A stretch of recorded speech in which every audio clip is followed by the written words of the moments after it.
नमस्कार दोस्तों, आज हम बात करेंगे राजस्थान भूगोल का जो भौतिक विभाजन है उसके 100 वस्तुनिष्ठ महत्वपूर्ण प्रश्न। क्योंकि पिछली क्लास में हमने 100 क्वेश्चन कंप्लीट कर लिए थे। अब जो अगली क्लास है उसमें 100 और क्वेश्चन हम भौतिक विभाजन के कंप्लीट करेंगे। तो स्क्रीन पर चलते हैं। हमारा पहला क्वेश्चन है प्राग ऐतिहासिक काल में संपूर्ण विश्व एक पिंड के रूप में था, जिसे क्या कहा जाता था? तो उसको आपके है बी ऑप्शन है वो राइट हो जाएगा। इसको पेंजिया कहा जाता था। अगले क्वेश्चन की ओर चलते हैं। पेंजिया के चारों ओर फैले जलभाग या सागर को किस नाम से जाना जाता था? तो इसका उत्तर आपके वो हो जाएगा पेंथलासा सागर। अगले क्वेश्चन की ओर चलते हैं।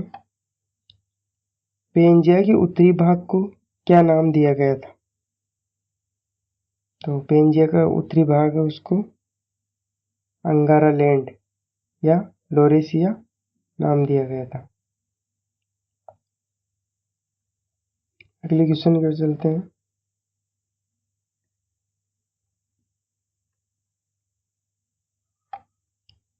पेंजिया के दक्षिणी भाग को क्या कहा जाता था? तो पेंजिया का जो दक्षिणी भाग था उसको गोंडवाना लैंड कहा जाता था। अगले क्वेश्चन की ओर चलते हैं। राजस्थान में निम्नलिखित में से कितने अवशेष पाए जाते हैं? तो राजस्थान में है वो गोंडवाना लैंड एवं कीर्ति सागर के अवशेष पाए जाते। बी ऑप्शन राइट हो जाएगा। अगला क्वेश्चन, राजस्थान को सर्वप्रथम भौतिक प्रदेशों में विभाजित करने वाले विद्वान वीसी मिश्रा ने इसे कितने भागों में बांटा था? तो इसका हो जाएगा आपके वीसी मिश्रा के द्वारा इनको 7 भागों में बांटा था। अगले क्वेश्चन की ओर चलते हैं। वीसी मिश्रा ने अपनी किस पुस्तक में राजस्थान 7 भौतिक भागों में वर्गीकृत किया? तो इसका उत्तर हो जाएगा आपके बी ऑप्शन। राजस्थान के भूगोल में वीसी मिश्रा ने अपनी पुस्तक थी जो राजस्थान भूगोल, उसमें 7 भागों में वर्गीकृत किया। अगले क्वेश्चन की ओर चलते हैं। हरिमोहन सक्सेना ने अपनी पुस्तक राजस्थान का भूगोल में राजस्थान को कितने भौतिक प्रदेशों में बांटा? तो इसका उत्तर भी हो जाएगा, उन्होंने 4 भौतिक प्रदेशों में बांटा है। अगले क्वेश्चन की ओर चलते हैं। राजस्थान के कुल क्षेत्रफल के कितने प्रतिशत भूभाग पर थार का मरुस्थल या पश्चिम मरुस्थलीय प्रदेश का विस्तार है? तो ये आप सबको पता ही है। इसका सी ऑप्शन हो जाएगा। 61.11% भाग पर थार का मरुस्थल फैला हुआ है ओनली राजस्थान के अंदर, पश्चिम मरुस्थल। अगले क्वेश्चन की ओर चलते हैं। पश्चिमी मरुस्थल प्रदेश में राजस्थान की कुल कितनी प्रतिशत जनसंख्या निवास करती है? तो हो जाएगा आपके 40% जनसंख्या पश्चिमी मरुस्थलीय प्रदेश में निवास करती है। अगले क्वेश्चन की ओर चलते हैं। अरावली पर्वतीय प्रदेश राजस्थान के कुल क्षेत्रफल के कितने प्रतिशत भाग पर विस्तृत है? तो ये आ जाएगा आपके 9% भाग पर विस्तृत है।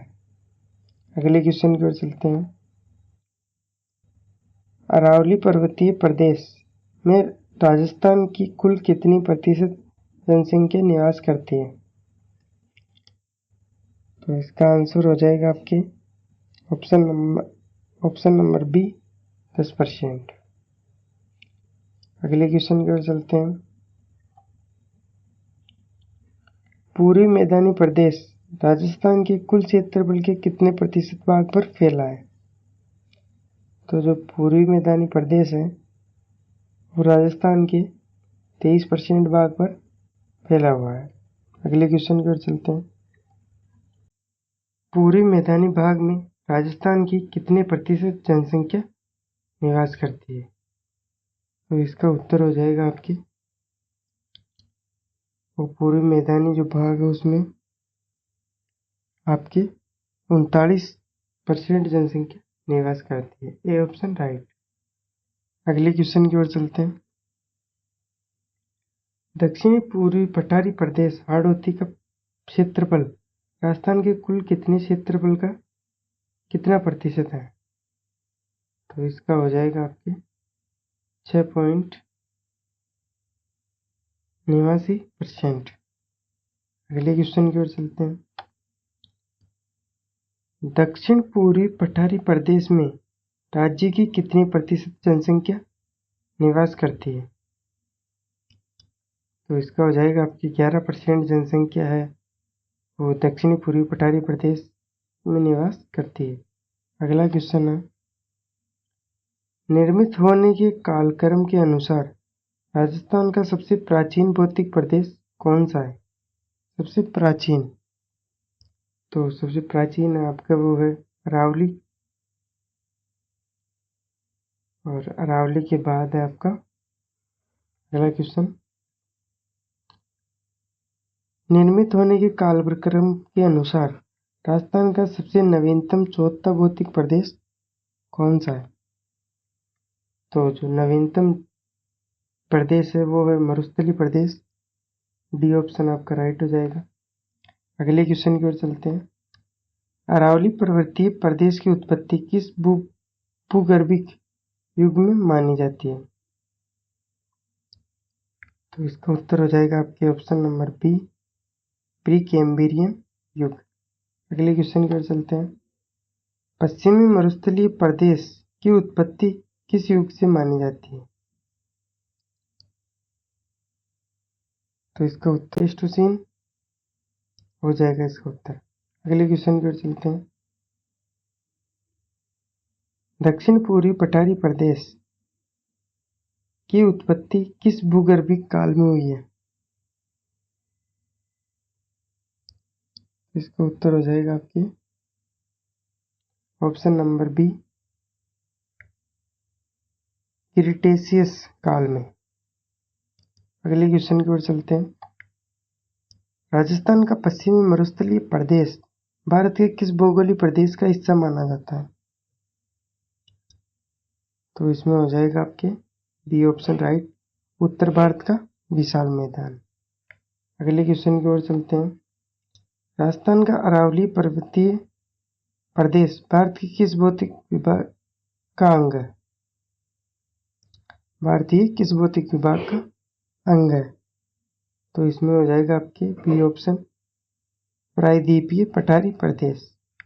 अगले क्वेश्चन की ओर चलते हैं। राजस्थान के मरुस्थलीय प्रदेश में वार्षिक औसत वर्षा कितनी रहती है रहता है?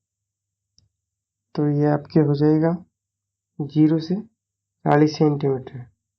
मरुस्थलीय प्रदेश की बात कर रहा है। अगले क्वेश्चन की ओर चलते हैं। दक्षिणी पूर्वी पठारी प्रदेश हाड़ौती में औसत वार्षिक वर्षा कितनी होती है? तो इसमें हो जाएगी आपकी डी ऑप्शन राइट, 80 से 120 सेंटीमीटर। अगले क्वेश्चन की ओर चलते हैं। संपूर्ण थार मरुस्थल का लगभग कितना प्रतिशत भाग अकेले राजस्थान में स्थित है? तो हो जाएगा आपके लगभग 65% हिस्सा है और अकेले राजस्थान में है थार मरुस्थल का। अगले क्वेश्चन की ओर चलते हैं। राजस्थान में मरुस्थलीय जिलों की संख्या प्रशासनिक पुनर्गठन के बाद कितनी मानी गई है? मरुस्थलीय जिलों की संख्या, तो वो हो जाएगा आपके 27वें क्वेश्चन का सी, 17 मानी गई है। अगले क्वेश्चन की ओर चलते हैं। अरावली पर्वतमाला के पश्चिम में स्थित जिलों की संख्या कितनी है जो मरुस्थलीय नहीं है उन्हें मिलाकर? मरुस्थलीय नहीं है उनकी बात कर रहे हैं, तो इसमें हो जाएगा आपके 17। अगले क्वेश्चन की ओर चलते हैं। राजस्थान में मरुस्थल का विस्तार किस दिशा से किस दिशा की ओर निरंतर हो रहा है? तो इसका उत्तर हो जाएगा आपसे पश्चिम से पूर्व की ओर बढ़ रहा है रेगिस्तानी मरुस्थल।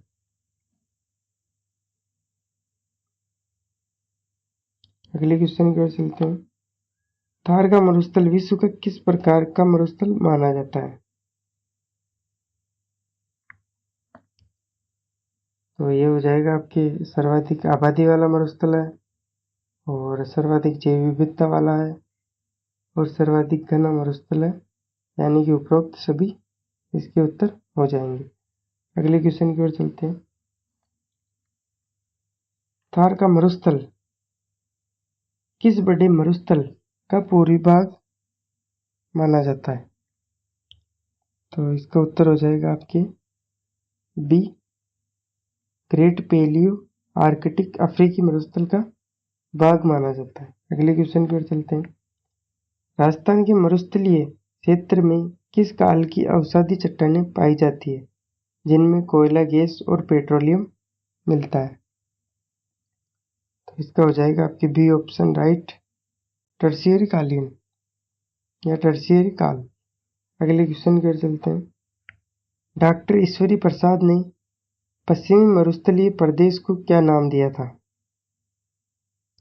तो उन्होंने पश्चिमी जो मरुस्थलीय प्रदेश है उसको रुक्षेत्र कहा था। अगले क्वेश्चन की ओर चलते हैं। चीनी यात्री हेन सांग ने राजस्थान के पश्चिमी मरुस्थलीय क्षेत्र को क्या कहा था? तो इसका उत्तर है आपके उन्होंने गुजरातरा कहा था। अगले क्वेश्चन की ओर चलते हैं। रेगिस्तान का आगे बढ़ना या मरुस्थल के विस्तार को क्या कहा जाता है?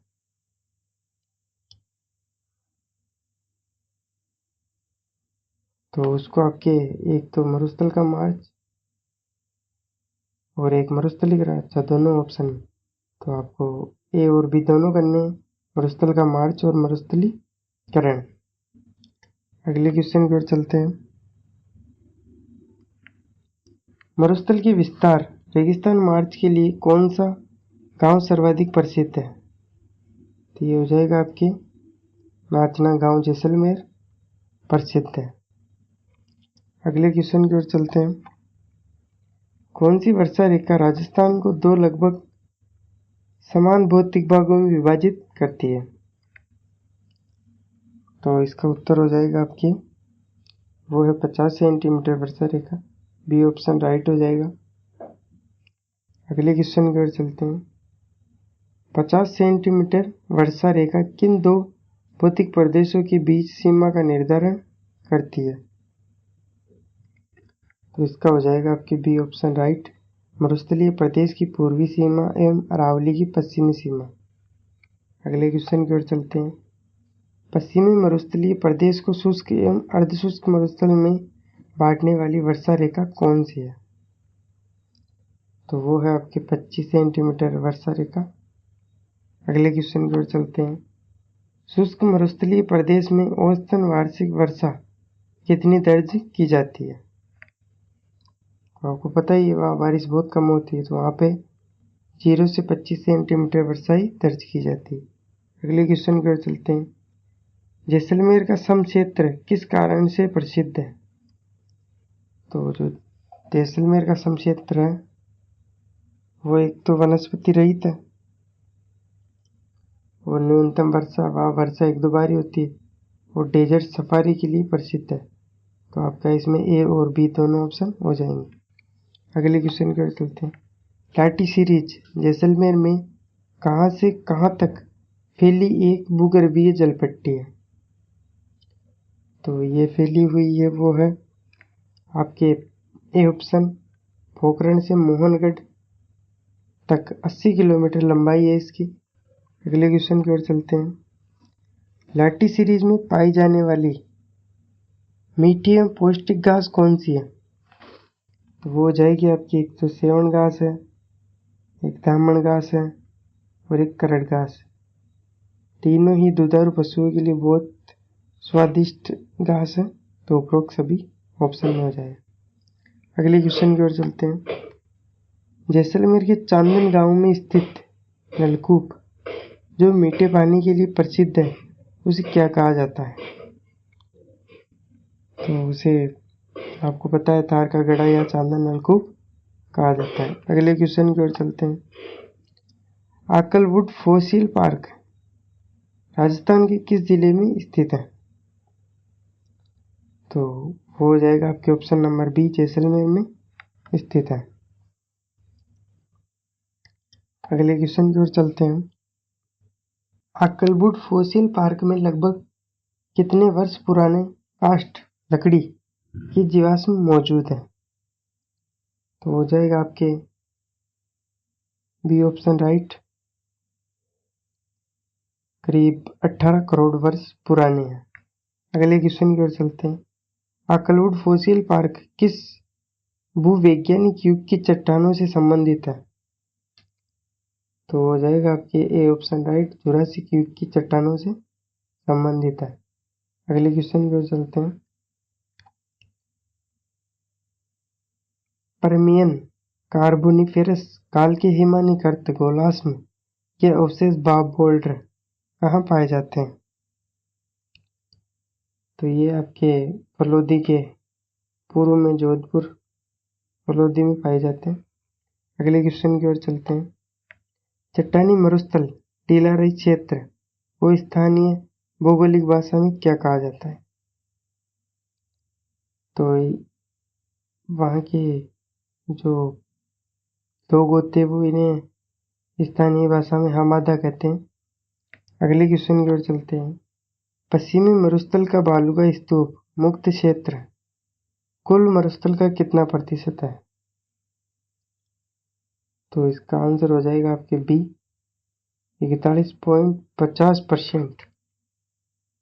अगले क्वेश्चन की ओर चलते हैं।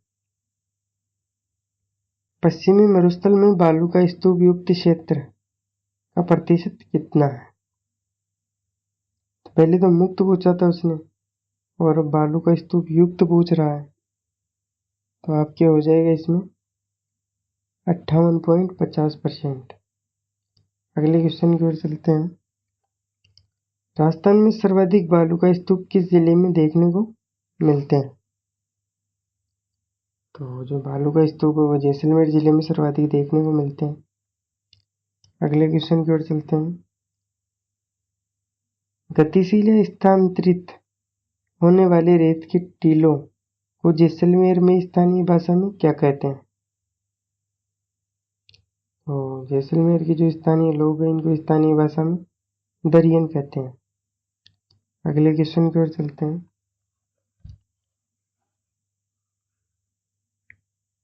पवनों की दिशा के समांतर या अनुदिश बनने वाले रेखीय बालू का स्तूपों को क्या कहते हैं? तो इसमें हो जाएगा आपका आंसर हो जाएगा बी, अनुदैर्घ्य एवं पवनानुवर्ती बालू का स्तूप। अगले क्वेश्चन की ओर चलते हैं। पवनों की दिशा के समकोण लंबवत बनने वाले बालू का स्तूपों को क्या कहा जाता है? तो ये हो जाएगा आपके बी ऑप्शन, अनुप्रस्थ बालू का स्तूप। अगले क्वेश्चन की ओर चलते हैं। अर्धचंद्राकार आकृति वाले तथा सर्वाधिक गतिशील व विनाशकारी बालू का स्तूप कौन कौन से हैं या फिर कौन से हैं? तो आपको बता दूं कि वो है बरखान और अर्धचंद्राकार। बी ऑप्शन राइट हो जाएगा आपके। अगले क्वेश्चन की ओर चलते हैं। बरखान बालू का स्तूपों के लिए प्रसिद्ध बालेरी स्थान किस जिले में स्थित है? तो जो बालेरी स्थान है वो चूरू में स्थित है। अगले क्वेश्चन की ओर चलते हैं। पवन की दिशा बदलने पर बरखान की एक भुजा के आगे बढ़ने से बनी आकृति क्या कहलाती है? तो वो आपकी सीफ कहलाती है।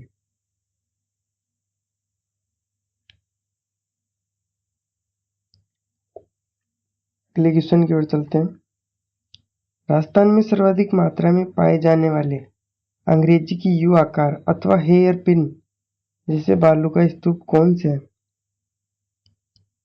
तो वो हो जाएगा आपके सी ऑप्शन राइट, पैराबोलिक या परवलयाकार। अगले क्वेश्चन की ओर चलते हैं। तारा बालू का स्तूप मुख्य रूप से राजस्थान के किन स्थानों पर पाए जाते हैं? तो ये है जो अधिकतर है मोहनगढ़, जैसलमेर और सूरतगढ़ श्री गंगानगर में अधिक देखने को मिलते हैं। अगले क्वेश्चन की ओर चलते हैं। मरुस्थल में छोटी छोटी झाड़ियों के पास बनने वाले बालू का स्तूपों को क्या कहते हैं? तो उन्हें कहा जाता है सब्र काफिस, सब्र काफिज। अगले क्वेश्चन की ओर चलते हैं। अर्धशुष्क मरुस्थलीय प्रदेश राजस्थान बांगर में औसतन या औसत वार्षिक वर्षा कितनी होती है? तो वो हो जाएगी आपके 25 से 50 centimetre. Option number B right. अगले क्वेश्चन की ओर चलते हैं। घग्गर नदी के बहाव क्षेत्र अथवा उसके पाठ तल को स्थानीय रूप से क्या कहा जाता है? तो आपको पता ही है, उसको नाली कहा जाता है। अगले क्वेश्चन की ओर चलते हैं। शेखावाटी क्षेत्र में वर्षा जल संग्रहण के लिए बनाए गए कच्चे पक्के कुओं को क्या कहा जाता है?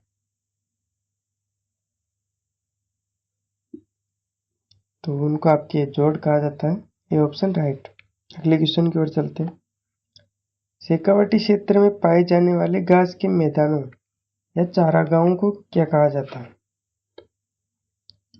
तो उनको बीड़ कहा जाता है।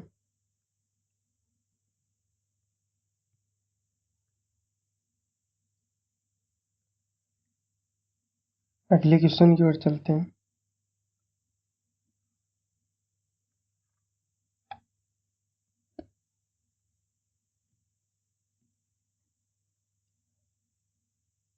काटली या कातली नदी का प्रवाह क्षेत्र क्या कहलाता है? तो वो जो प्रवाह क्षेत्र है कातली नदी का,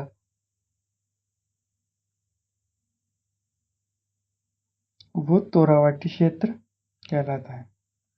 अगले क्वेश्चन की ओर चलते हैं। नागौरी उच्च भूमि में जल में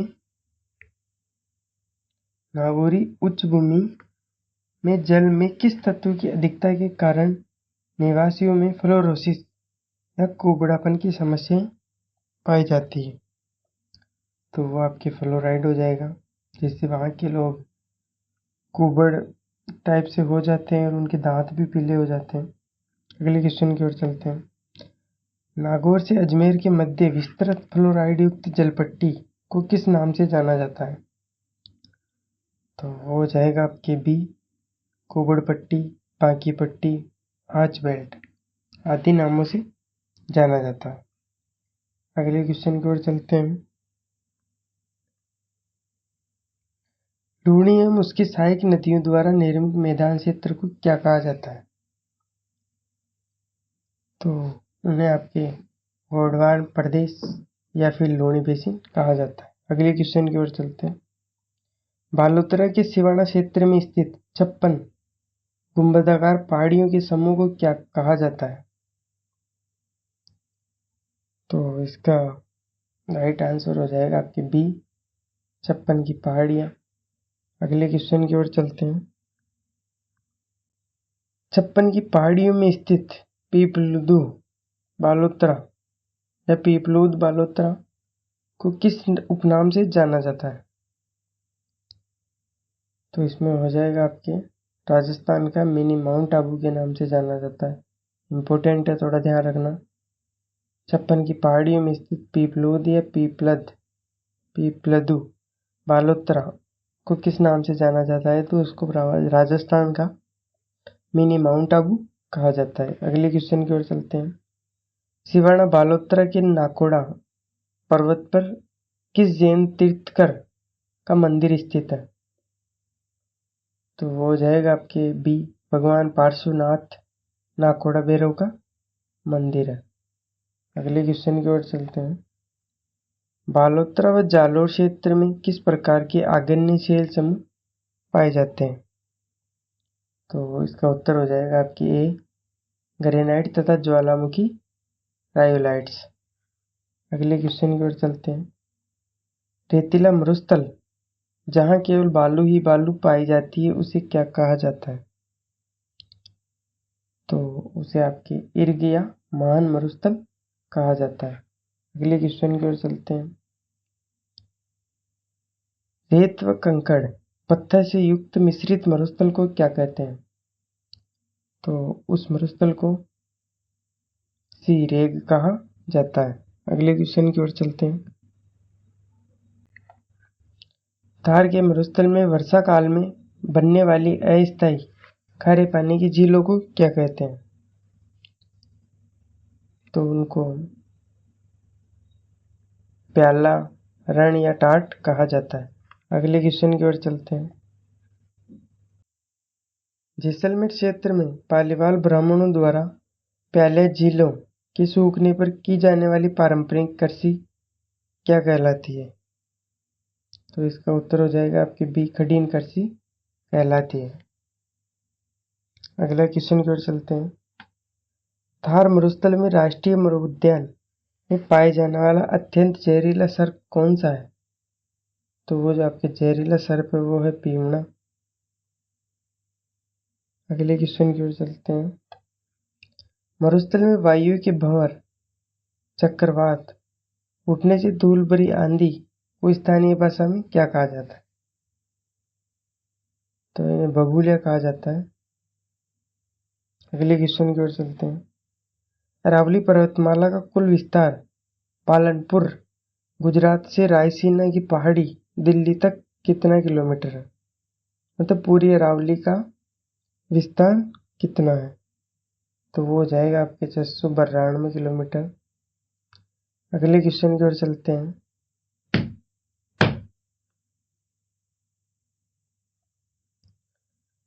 राजस्थान में अरावली पर्वतमाला का विस्तार बर्माखेड़ा से खेतड़ी तक कुल कितने किलोमीटर है? तो वो बर्माखेड़ा से जो 550 किलोमीटर है, लगभग 80% भाग है। अगले क्वेश्चन की ओर चलते हैं। अरावली पर्वतमाला की औसत ऊंचाई समुद्र तल से कितने मीटर है?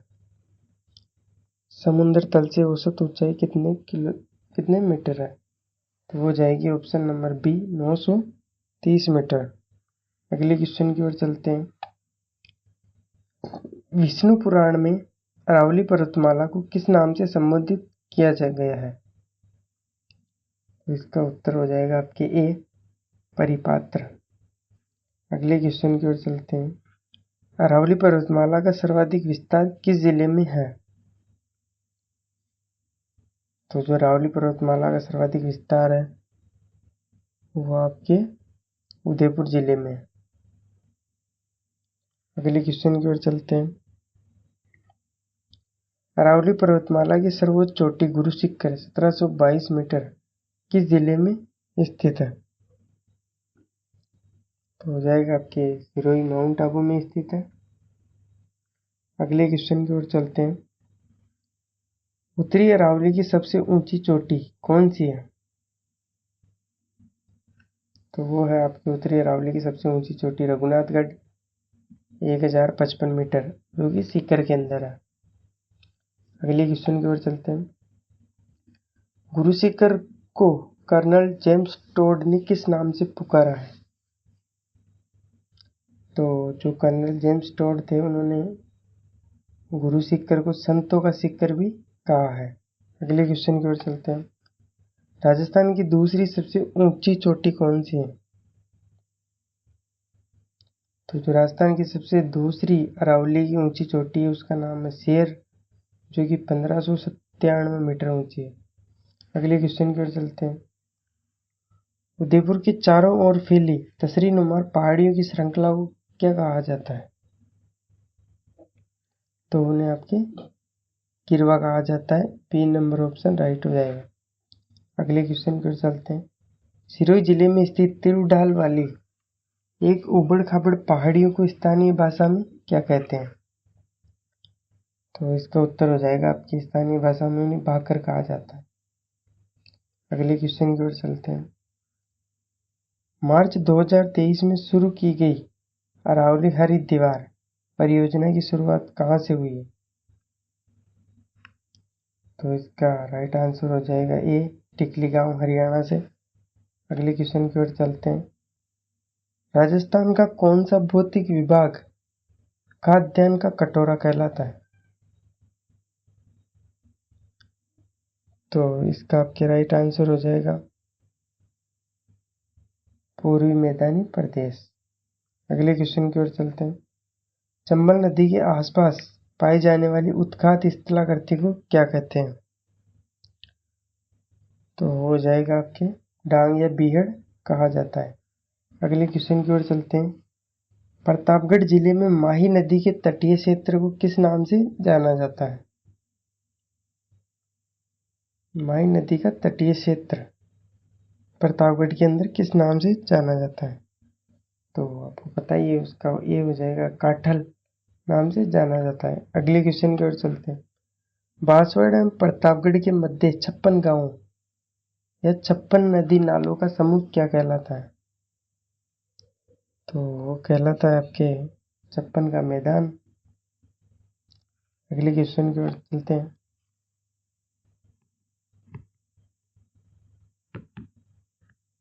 अरावली पर्वतमाला और विंध्याचल पर्वत के मिलन स्थल को क्या कहा जाता है? तो उसे कहा जाता है आपके महान सीमा भ्रंश। ये ऑप्शन राइट हो जाएगा। अगले क्वेश्चन की ओर चलते हैं। घोड़े की नाल की आकृति वाली रामगढ़ पहाड़ी किस जिले में स्थित है? इंपॉर्टेंट क्वेश्चन है ये। तो वो आपके बारां जिले में स्थित है। अगले क्वेश्चन की ओर चलते हैं। राजस्थान का सबसे ऊंचा पठार उड़िया का पठार 1360 मीटर किस जिले में स्थित है? तो वो आपके सिरोही जिले में स्थित है, जो कि आपको मैं बताऊं, जस्ट आप गुरु शिखर के ऊपर जाते हो ना, तब आपको उसके जो नीचे वाला पठार दिखता है वही उड़िया का पठार है। अगले क्वेश्चन की ओर चलते हैं। बोराट का पठार 1225 मीटर किन दो स्थानों के मध्य स्थित है? तो हो जाएगा आपके कुंभलगढ़ से गोकुंदा के मध्य स्थित है। अगले क्वेश्चन की ओर चलते हैं और आखिरी क्वेश्चन है।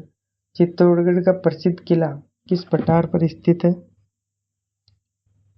तो आप सभी को पता है इसका तो, ये मेस्सा के पठार पर स्थित है।